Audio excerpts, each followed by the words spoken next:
Hi guys, it's Christine. I wanted to just come on real quick and share follow up to my last video that I titled There Are People That Are Looking for You.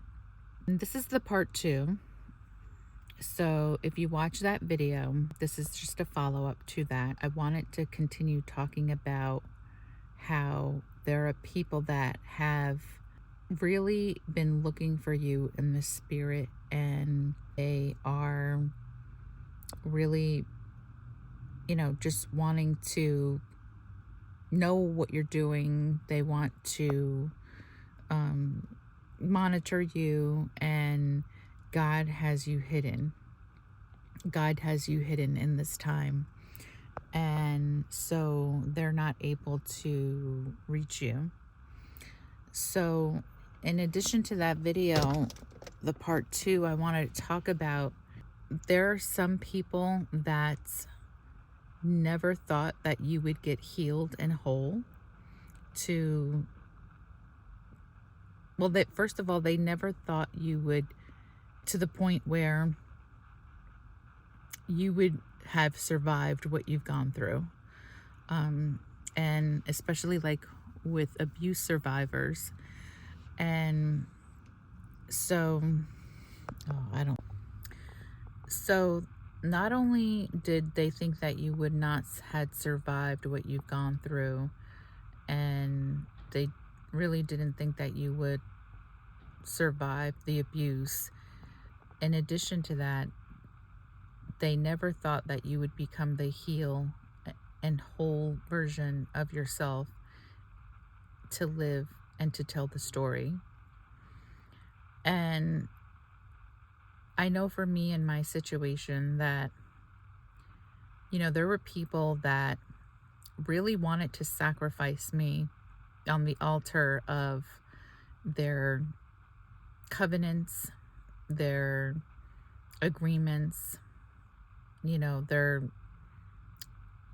just the demonic altars that have had been erected throughout the generational bloodline that really, traveled through each generational curse, and they wanted me to fall in line with the scapegoat of the narcissist and the flying monkeys, and really didn't think that in a million years that I would have made it through.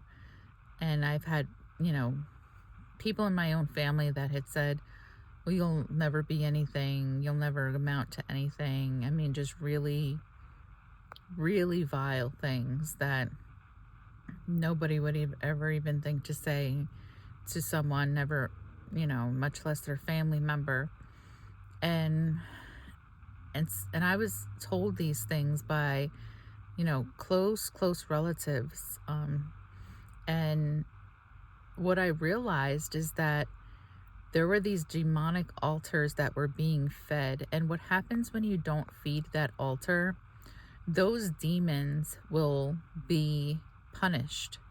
Because just like in the spirit realm, when we follow God and we do his will and we walk with the Lord and he blesses us and he establishes us and fulfills his covenant of blessing upon us, those demons, when they don't fulfill their assignments, those altars are crying out for the blood sacrifice, if you will. And I can honestly tell you that I really believe that I was set up in such a way where to be abused that I would have had really gone insane and lost my mind, and I would have turned to all sorts of addictions or every type of thing to numb the pain and to eventually turn on myself and to eliminate myself, and never knowing the full reality of what was happening and how those demons had been impacted, and there were covenants that were made with those altars. And it's like I completely removed myself from that, and I can even sense in the spirit sometimes that those demons or those altars in the spirit are, they want, there has to be the scapegoat, there has to be the sacrifice, there has to be the bloodshed on the altar in order for those altars to be fed, in order for those generational curses to continue to go up throughout the bloodline and throughout the generations. And with me stopping it, when I tell you the spiritual warfare that I go to at times, guys, it is ridiculous. I really believe that I have like a heightened sense of discernment and in the spirit to be able to know when like people are sending monitoring spirits against me, or people are sending like witchcraft against me. Like I can literally discern in my spirit that I've had dreams. I've shared this before. God gives me dreams, very prophetic dreams. And these people are looking for me, and they're looking for you, and they're looking for people who are walking in alignment in the ways of the Lord. And they're looking to feed those altars that are being starved out, because we're walking with God, but we're covered because He has us hidden.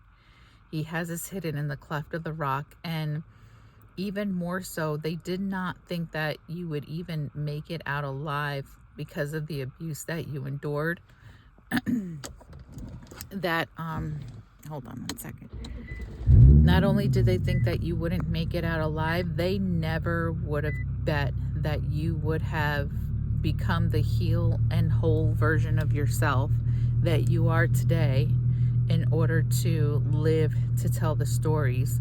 So guys, I'm letting you know that these demons, like, and I'm not just talking about literal demons, I'm talking about people that open themselves up to these entities to literally be used as agents of Satan and as tools of Satan to do his bidding and to completely usurp the purposes and plans of God in our life, and to sabotage our destiny, and to steal, kill, and destroy. And you better believe that when those altars are not fed, those demons get punished. They get punished because they have to answer to their master. Their master is Satan. So there's consequences when they do not fulfill the required task and required agenda, whatever it is that they're set out to accomplish, and they come back and they have to give a report that